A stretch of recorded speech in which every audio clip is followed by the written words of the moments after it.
Okay, thank Right, you. so I'll Wytze's just make a start. This is not so much a lecture as a series of anecdotes of what I've been up to in the last few months. The highlight being a visit to Nuremberg Europiano, and so I'll tell you a little bit about what we saw there. The invitation came as a result of what we have been doing in New Zealand first of all, and then in Brisbane at the last conference there, to do with key weights. And this presentation is not about key weights per se, but just for those who don't know, lead on the way out, terrible stuff. We need something else. What is it going to be? Is it going to be brass? Is it going to be steel? Is it going to be tungsten? So a lot of discussions and experiments and ideas have been floating around in the piano community, especially in Germany, because the Europeans tend to be slightly ahead on environmental issues, and the pressure has already been on the German piano industry for 20 years. Every 2 years they get a letter from some European Commission and say, well, where are you at? Are you still using lead? Yep, we are. Oh, well, what are you going to do about it? You know, so it's an ongoing thing, but it will result, they all expect, in regulation. Okay, so that's the background. That's what this is all about. As you probably know, a few New Zealand tuners got together and experimented with tungsten, and I was leading that project. And it's resulted in some actual product now that I was invited to present in Nuremberg, two lectures at the Europiano Congress. Well, what a treat that was for a New Zealand piano tuner. You know, it's as those of you who go to America and other Switzerland places, it is unbelievably stimulating to be surrounded by such high-level technicians, and in the case of Nuremberg, all the great European, let's say German, piano manufacturers, they were all there. You know, you'll see it on the video in a moment. They're all there with their best instruments, with their head chief technicians, and in many cases also the boss. So and I'll tell you what we went there to do. Unlike Matt, I didn't go to many lectures. In fact, I went to two presentations. And that's a shame, really, because I could have learned a lot. But I went there principally to do some networking over this issue. And I'll have to tell you about Tony. Where's my jacket? Yeah.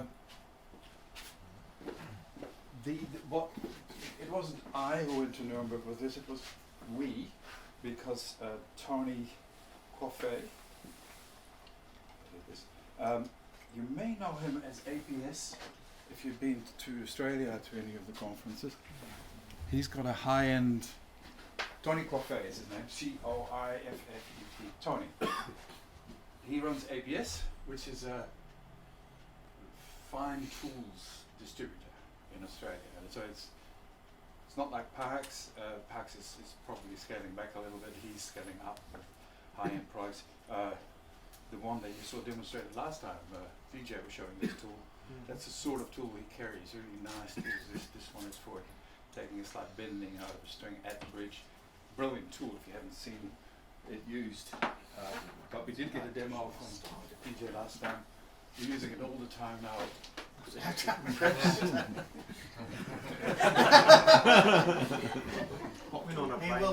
I'll talk to you later. And absolutely brilliant tool. He doesn't produce that one, he just distributes it. This is one I think that Tony's come up with. It's probably a dangerous tool in the wrong hands. Do we have a hammer? That's the one I was talking about there. A hammer there. A loose hammer? Nearby there. Behind the tape. Oh, here we are. Yeah. So it's a very simple invention. It's absolutely flat, and it sits on the hammer, and it just basically stands your hammer. Now, if you just use it like I am right now, every hammer will end up looking like a Bechstein bass hammer because it will make it nice and round. But of course, you can put pressure on this side or that side, and You can do this while watching television. I wouldn't recommend it, but you know what I mean. One thing is for sure, the line will be straight. So I'm not here to demonstrate this product, but it's an example of the sort of things that he has. His most brow-raising, no, his most eye-catching product. You've got it? The guillotine? Yeah. He's put together an amazing guillotine that they're all raving about because it's so straight and it's so safe and it's so sharp and it's so. I haven't used it myself, but would you get a comment? It's extraordinary. Is that French? Graham's got Yeah, one as like, well. like guillotine or Like whatever. guillotine. Yeah, that one. Yeah, but And, it's got a safety shield around the bottom. Alright. Is it as good as the Feltomatic? What's that? Is it as good as the Feltomatic? No. Let's be clear, the French have a lot of experience building guillotines. Yeah. Okay, and Totally. What I will say about it, I mean, for example, you can put damper felt in there and it cuts it absolutely perfectly, and the smallest amount. If you need to take small amounts off to adjust something, I mean, you can take 0.5 millimeter slices of felt off something. Whoa. It's extraordinary.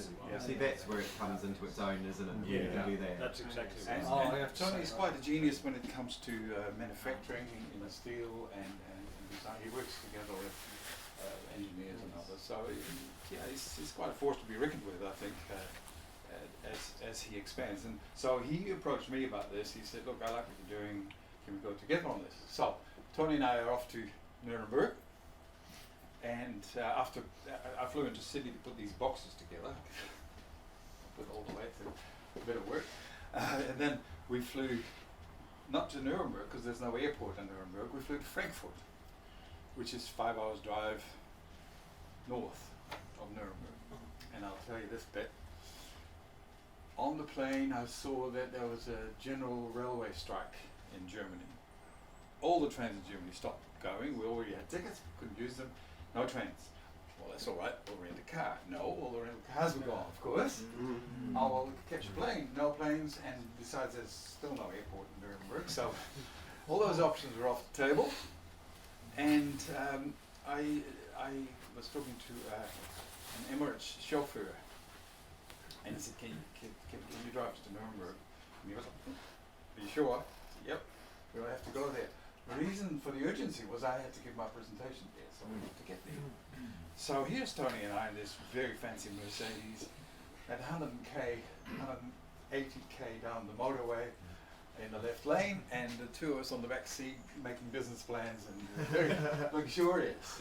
I tried not to think of the bill, and at the moment I'm having a fight with my insurance company, because the bill came to $950. Euro? No, 400 something euro. And insurance company came back with, "Well, yes, strikes are covered under your travel insurance, but chauffeurs are not." And now I still have a fight with him, but that's all right. That's for another day. We got there, and I gave my first presentation, and it was pretty full. In fact, they were bringing extra chairs. So I'm just saying that because there was a level of interest in this, especially in Germany, where they're all starting to feel it now.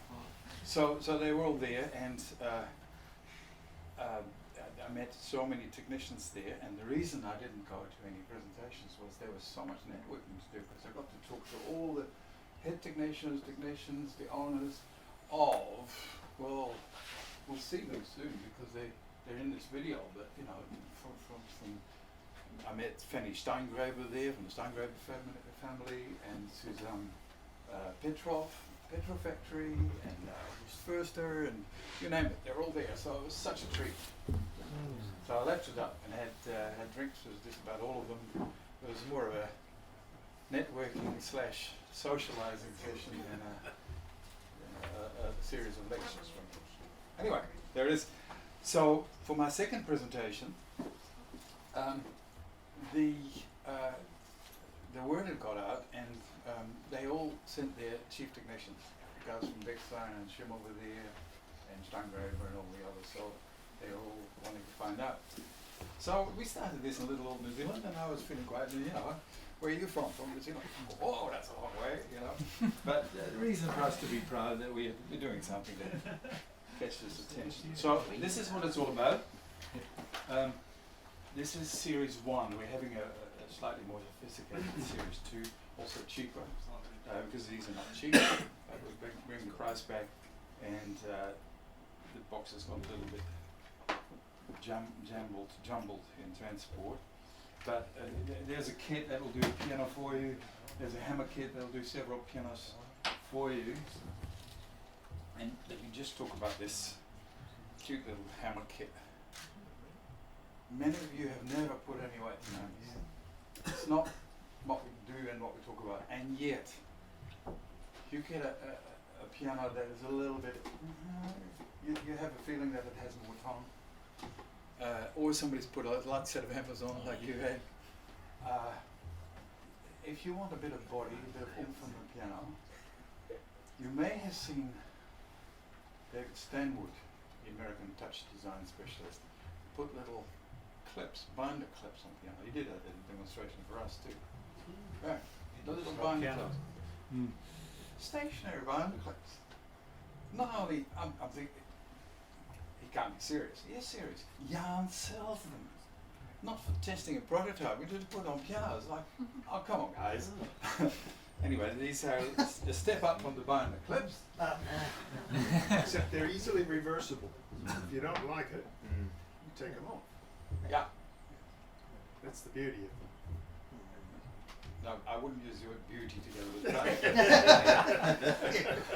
Maybe it's a All right. So these come in the weights from 0.3 grams all the way up to 2 grams. I think that's great. Yeah. Some of them are tungsten, some of them are steel. But if you have an experiment with this, just take a hammer where you think, I want more tone in this. Just put one of them in and hear the difference. It can be. What do you think? Can be revolutionary how much tone you can get with a bit of this. Oh yes, quite a lot. Quite a lot. Yeah. Yeah. Now, what You did- can't compare with needling or shaping. Just dramatically, weight of the tone is weight of the tone. That's yeah, right. that's, Body. we can't create by needling or shaping. No. Exactly. Where do you- That initial percussive sound is Yeah. what it affects the most. And it's so often when I've had a look at a set of hammers, you've just got these totally light points in there. And if you take the worst out with these, you're already starting to get much more evenness in a set of hammers. Because you mentioned the second thing, which is Graham, can I just a second? Which is evenness. If you talk to David Stanwood, the touch guru, if we call him that, the first thing and the last thing he'll say to you is strike weight, strike weight, strike weight. It's all about strike weight. No, it's not about key weights, it's strike weight. And strike weight is the. Have we got a complete hammer? With the shank? I'll turn them on. Stand her up, right? Just at the back there. Yeah, I could. It's okay. I can just demo it. They're all tied. Pull one out. I'll pull one. You go. There's I've got one, Brad. open the grand lid just a little bit to replace it here. We'll get some quickly here. No, Just hold that. Sorry, hold those. Oh yeah, that's right. Ah! Oh yeah, hidden. Yeah. Thank you. No, we have to No. Thanks. Got an aftershave. Well, it's worth this for the demo, doing this. Strike weight is if you very carefully put the hammer on a set of scales, and this side here has to be very precisely supported. There is a better way to measure it, but that's for another day. But anyway, you will end up with 12 grams, 10, 11, 12, 13, 14 grams here on your scale. Now, it would be nice if every piano we come across had a nice, strike weight curve, because clearly it's heavier in the bass, so you got 14, 13, 12 across the piano. Except it's not like that. When you do measure the strike weight, it's like that. you know, you've got a 13.2 and a 14.6 next to each other and a 50.1 in the bass, and they're all over the place. And it really affects the way a pianist feels about the key, the touch. It is because there's a multiplying factor, probably know, of say 5 or 6. So at the key, you're going to feel this, especially the strike weight because of that. So that's the second reason why we're wanting to use these, and that is simply to measure the strike weight. So the first reason was to improve tone by, I added 1.5 grams to a Hoffman recently, and to each note. So that's the first reason, improve tone, then you put the same weight in all of them. Massive difference. Massive. It was an upright. Massive. It was an upright, and wow. Yes. Oh, yeah. Second reason is to even out the strike weight, but that's not about tone, it's about touch. And you can put a gram in the hammers that show up too light, but you do at the moment have to take the hammers off and weigh them, so you'd only do that for the more serious work. Alright, so that's what these are about. They cost $96 in New Zealand, and I have 3 kits here if you want some, but I believe that these should be in your toolkit because they're quite magic. Where do you put the weight? Just anywhere in the core? Oh yes, okay. So Let's give it more a touch. in the fountain, not in the tennis. yeah, so I have designed them so that they will fit. Yeah. The diameter is not too great; they'll fit in any hammer. You drill a hole about the same size as the weight. Yeah. You might be tempted to go slightly under, which you can with your drill bit, and then hammer them in. But you don't want to split any hammers. So same size is good, and a drop PVA if you're not sure about the grip. Is probably a good idea in hammers.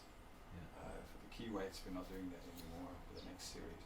But anyway, so you drill a hole the same size, put the weight in, drop the PVA, it's done. Now you put them on the blind side, so if your hammer is tilted that way, put it on that side. Oh, so you don't go all the way through the sorry, that's a blind hole, yes. For almost all of them you can drill a blind hole, so you don't see the other side. Yeah. And you put them on the blinds on the dark side if you like. If the hammer is angled that way, or if it's angled that way, you put them here. Of course, in the treble, it's the same. So you put them on either side in the treble. Yeah. But yeah, so that's about hammer weights. Sorry, can I just ask about reweighing the keyboard with those weights? Yeah. So they don't spread like a lead weight. How do you just glue them in as well? But these are glued in with PVC glue. Right. The same glue that you use for key tops. Right. That you'll never get. No, that's not. No, they're very secure. Yeah, completely inert. Yeah. Switch them. Yeah. And there's Switching glass. there was a Steingräber on the floor in Nuremberg, back to Nuremberg. There's this beautiful Steingräber, and inside it has Blyfi, lead-free, with a great big sort of stencil thing. And so that's saying something. That's the first piano that I'm aware of that was actually advertising this effectively, Blyfi. And they had used a product from Hamburg called CKM, Klangmanufaktur. These are disgruntled Steinway employees. So Steinway seems to create enemies very regularly and very easily. And so these guys did a run and started their own company called Klangmanufaktur. And they're attracting a lot of high-end technicians, and they're doing very, really fancy Steinway rebuilds. Yeah. And they they don't want to use lead, so they made their own product, and it's called the CKM brass plug, and it's got a little bit of a ribbed profile, and they don't use glue, they just push it in like that. It works. We have to see how it holds up in all circumstances, but it seems to work. So, hey, great, brass, produced in Germany. We don't need this. We can go with the German product. Except for one thing. Specific gravity. Lead is 11.3. I've presented on this before. Lead is 11.3. Brass is 8.6. So you're 2/3 the weight of brass. In other words, you're a third over in size. So now you've got a piano key.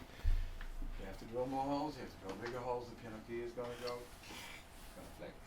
Yeah. So that's the problem they have. And tungsten value again was? it's 19. Yeah. Effectively, we use an alloy, so it's 18. Twice brass. 18. But that is like massively better than lead. You can push this stuff towards the balance, and for, we'll talk about that some other time. But tungsten is very expensive. You would not want to do a whole keyboard in tungsten; it will cost you a fortune. Okay, so we're now working on the cheaper series. But if you've never held tungsten weights, pass these around. I've got a couple of them here. Feel that way. Hey, now that you've done all this insane. research and homework, incredible. what's to stop them just taking your idea and running with it? Like, have you patented your idea? It's just a steel weight. Yeah. There's no patent on that or anything. They have patented theirs because they have fancy ridges on them. Yeah. They've patented that. But no, But you we're not can't patenting patent this. right. We have a new series that will be protected. Yeah. Yeah. Yeah, because that works a bit differently. But these are just steel plugs. Yeah. Oh, that's good. Yep. But yeah, it's interesting. And Tony sold the whole of these sets. He sold them in Germany. He's selling them online. Their company is called APS. Yep. Australian Piano Supply. So if you want to go online, look for aps.com.au, and you can see all this and his other fancy tools. And he's a shop to be reckoned with. Cheers. Thanks, guys. So yeah. Well, it's one other application could be upright dampers that are too light for damping, in very vibrant pianos.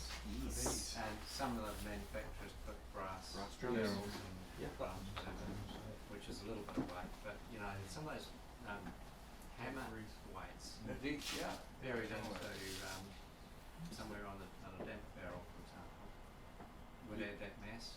Absolutely. Yeah. I mean, these 2 gram tungsten weights, they're tiny. Yeah. But 2 grams is quite a bit in a damper. Yeah. Look, I don't normally do it, but I imagine 2 grams. Well, your point, sub 1 gram ones Yeah. for hammers, for example, the So- tiny ones would be. Yeah. Should uprights all got brass drums at the low tenor to increase the mass weight of the damper heads? That'll be perfect. Yeah. What's Totally. Wait. Yes. Of course, they have these. If you get the right size, you can also use them for underlevers in grams. Playbird shooting? Yeah. So. But you're right, you run out of space. So No. we're also saying grand dampers And grand dams. Yeah. Ooh, yes. In the head. in the head. Oh, you're talking about the head. Yes. Which I have seen done. Yes. Yes. Yeah. And you think it's more effective Well, I than putting think it they probably just ran out of space in the Yeah. underlever. Yeah. Yeah. But personally, I would prefer that to the American idea that they have them a low base with the spring. Oh, yeah. Yeah. That's Yeah. right. Cool. Yeah. In the head That'd be or like- more usually in the underlever. Yeah. Okay. So there is interest in this, summing it up, and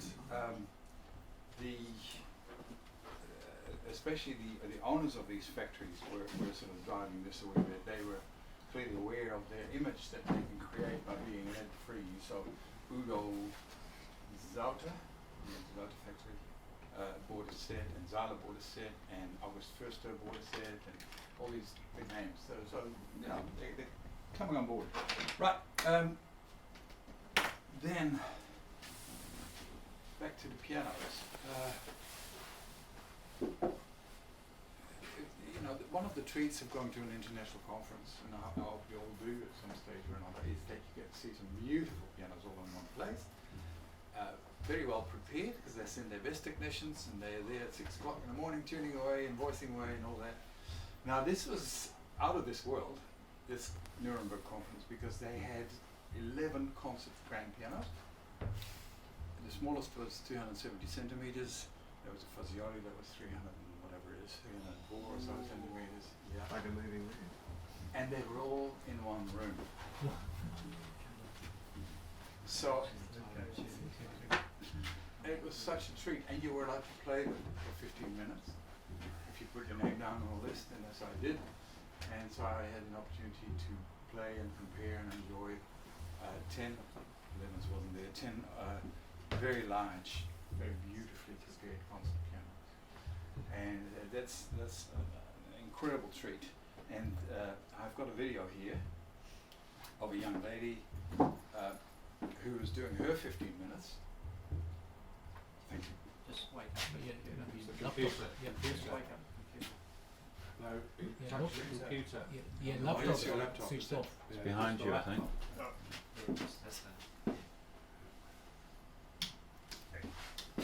Shall I start it? Yeah. Oh, you just started. We'll just listen.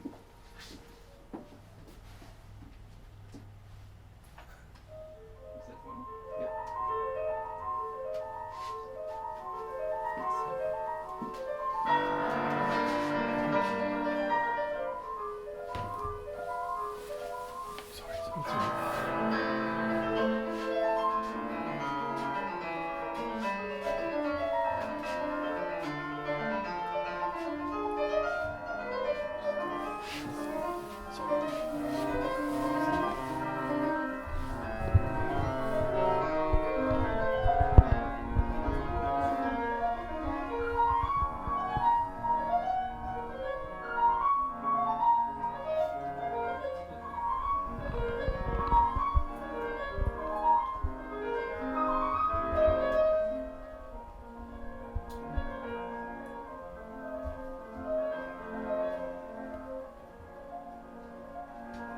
It's a Yamaha.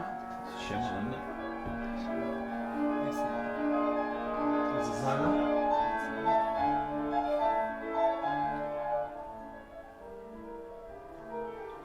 I think that's the August 1st. Yeah. Yeah.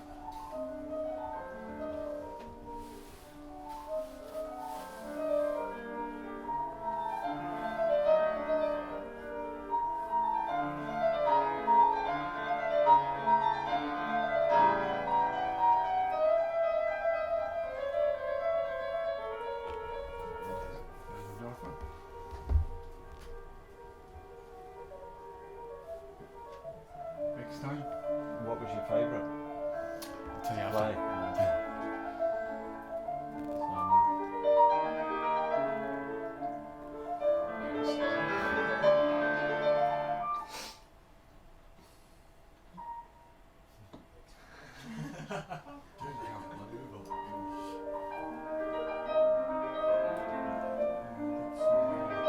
It's a Steinberger that she's playing. Steinberger.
That is the Mozart switch that she's pulling. I think that's a half blow.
This is the Ottomane, M-A-E-N-E, with the curved keyboard.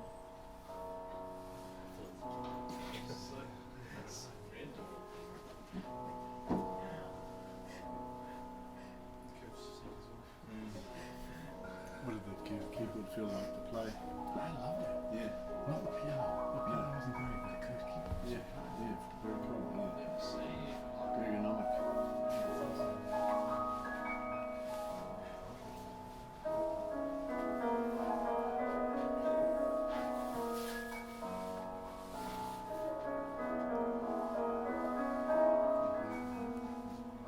You can almost hear how this Ottomane was outplayed by the other brands. You can tell it doesn't quite have the presence, or the volume, or the power, and maybe the richness. Most pianists moved on quite quickly from this piano. Where's it made, Wytze? Belgium, a Belgian-Dutch border. And it was a beautiful piano Yeah. by itself, but it was unfair competition for them. They were up against such good pianos. So she didn't stay long on this one either. Is it straight strum? I No. think I think so. Probably. Yeah. The Byron-born design.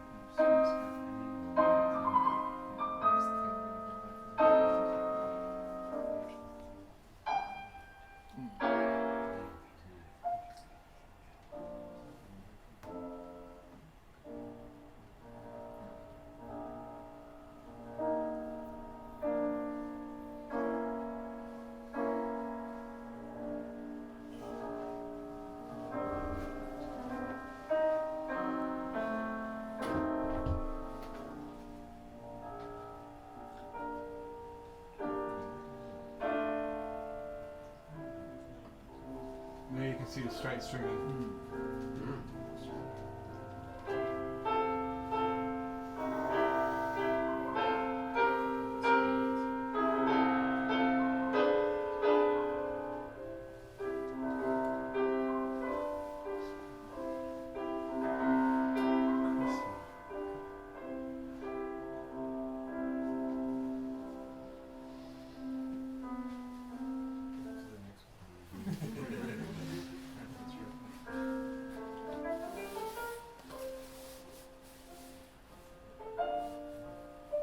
That was a beautiful piano also.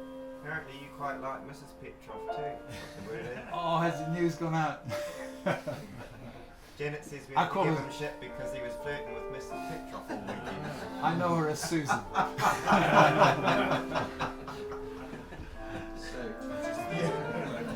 Yeah, that's right. Sue's pillow as well.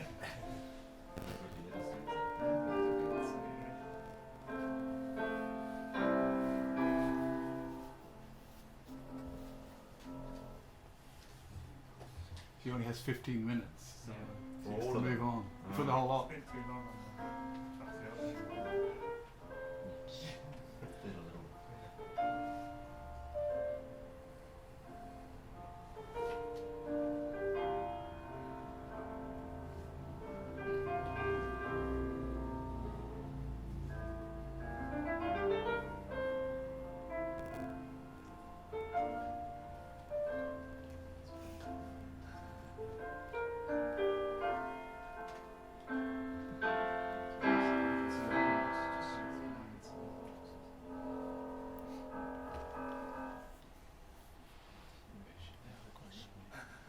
Moved again.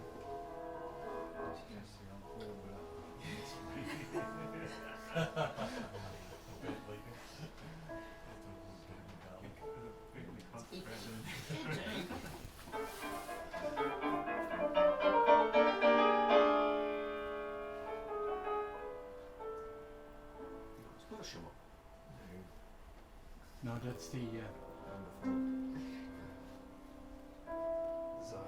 it's the Zola.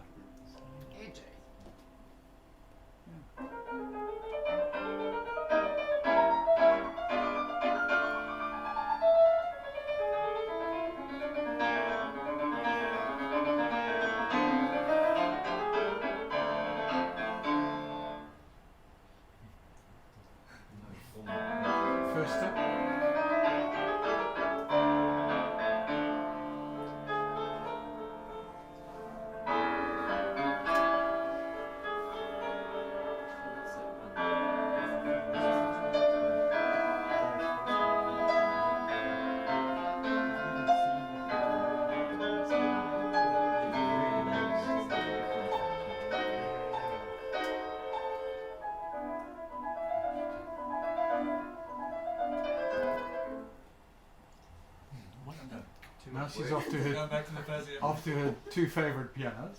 Yeah. So what was That was a Siler. First, fourth, last one was fourth. first. August first. Yeah. Where is she now? Sorry, I don't The know. Fazioli, isn't it? Let's see Fazioli.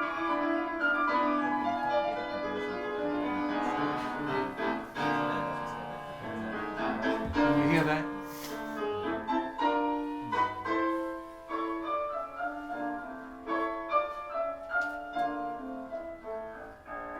Look how far away I am with my iPhone and how it comes across.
So now she gets kicked out.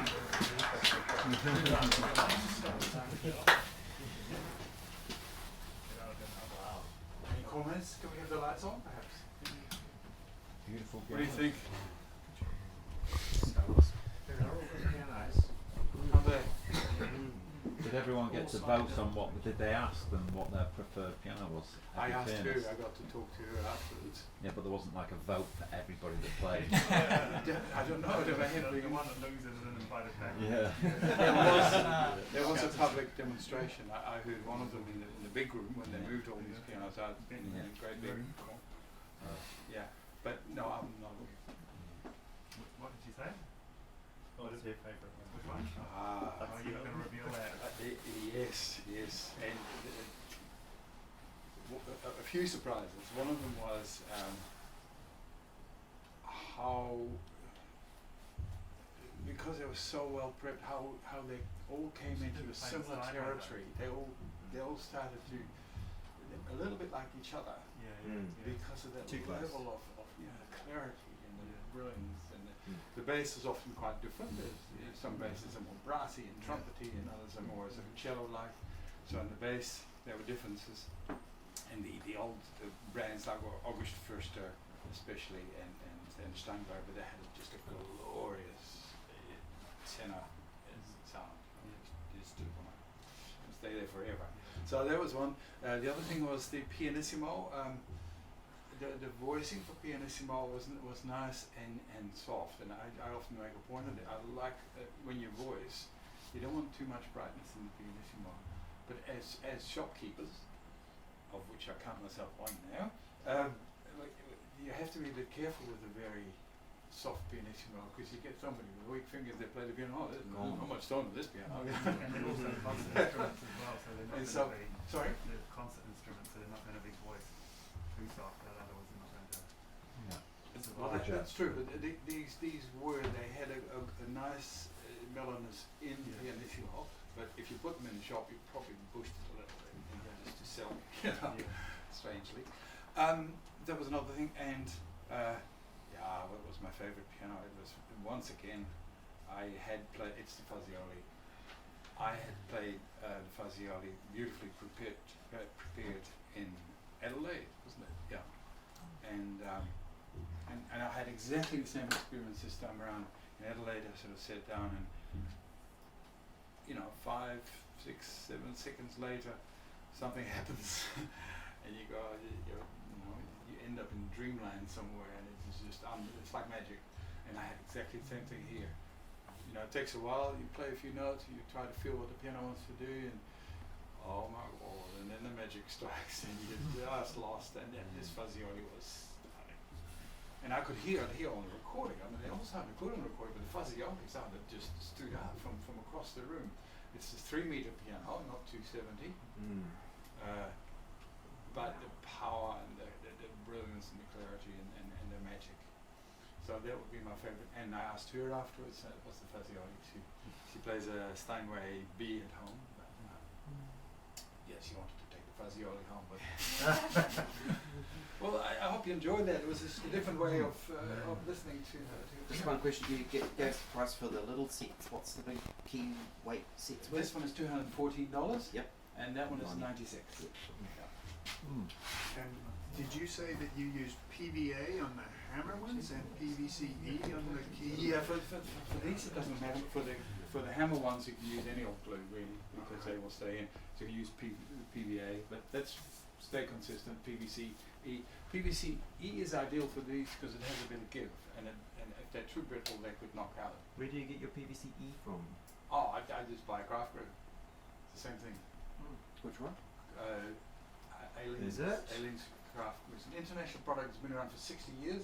PVCE PVCE. in the States is what we use for pneumatic glues and stuff like that, because that's the only thing to do their synthetic materials. Yeah, and it's identical. They stopped selling them. Yeah, but it's identical to a product called Alien's tacky glue. Exactly the same, and it works a treat. So just look for ALEEMES. Spotlight. Spotlight, we have it. Yeah. They've rebranded the PVCE glue just as key-top glue now from the States, and then we're not quite too sure, but the idea of PVCE glue is porous to non-porous. That's why it's working. Porous to non-porous. Porous to non-porous surfaces. Porous and non-porous. Yeah, that's right. That's why you would. Key top, and it works key top excellent. Yeah. It's great stuff, and it's nice to work with PVC. If you haven't got it, get some Alien's craft glue. Do it cheap, and Anyway, that was me in Nuremberg. Thank you very much. Yeah.